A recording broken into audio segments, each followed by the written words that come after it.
You ever wake up, take a look at your to-do list and say, wow, this is cute, this is adorable, look at all these ambitious little tasks thinking they're gonna get done today? Yeah, me too. My morning to-do list is like a newborn baby, full of hope, full of promise, and absolutely zero chance of surviving in the wild. I mean, I'm tough in the morning. I wake up, I stretch, I drink water, I remind myself, today we climb the mountain. Today we exceed expectations. And then I accidentally unlock Instagram for 5 minutes. Skip ahead to 3 hours. I'm learning about some guy in Norway making tiny pancakes for his hamster. Don't ask me why.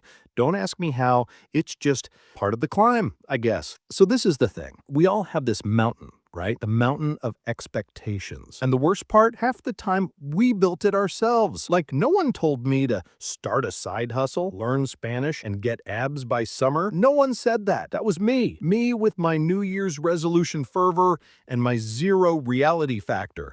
I wake up like, today I am going to meditate for 30 minutes, have a green smoothie, work out, read 50 pages, write a book, and call my mom. And by the end of the day, guess what I've done? I ate 3 slices of pizza while I was watching a YouTube tutorial on how to be productive. Because there's nothing more self-help than eating carbs in a hostile way while someone is telling you to streamline your morning routine. I love when they tell you, just wake up at 5 a.m. Sir, I went to sleep at 2 a.m. because I was stress Googling, do penguins have knees? Spoiler, they do. But now it's 2:30 a.m. and I'm waist deep in penguin trivia and not in bed. Now, when you're perched on this mountain of expectations, you hear voices.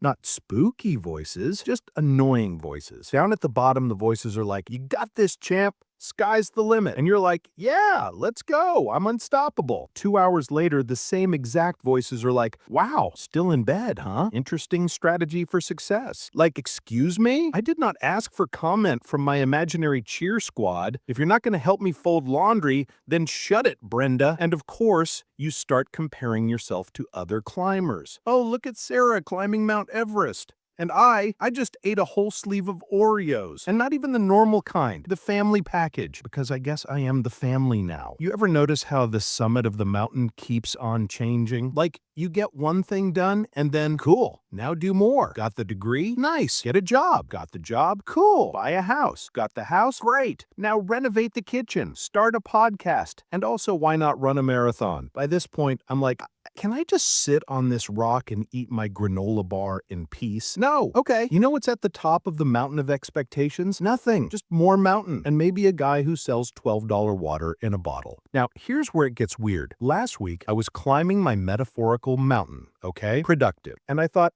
I need to get my life together. So I cleaned my workspace, organized my files, got my entire email inbox organized by color-coded folders. Very proud. Except I did not get one single actual thing accomplished. Not one. I literally spent 4 hours alphabetizing failure. But hey, at least my emails are cute while I ignore them. And then I had the nerve to treat myself. For what? For moving messy digital into prettier, messy digital? I literally was rewarded with bubble tea for squandering my entire day. Mountain 1, me, still at base camp with a large taro milk tea. And this is how I spin out of control, okay? I start thinking, maybe I'm lazy, maybe I'm broken. So, naturally, I Google it. Am I lazy or just tired? And Google is all, could be anxiety, could be depression, could be a vitamin deficiency. Great, so now I've got all 3. Thanks, Google.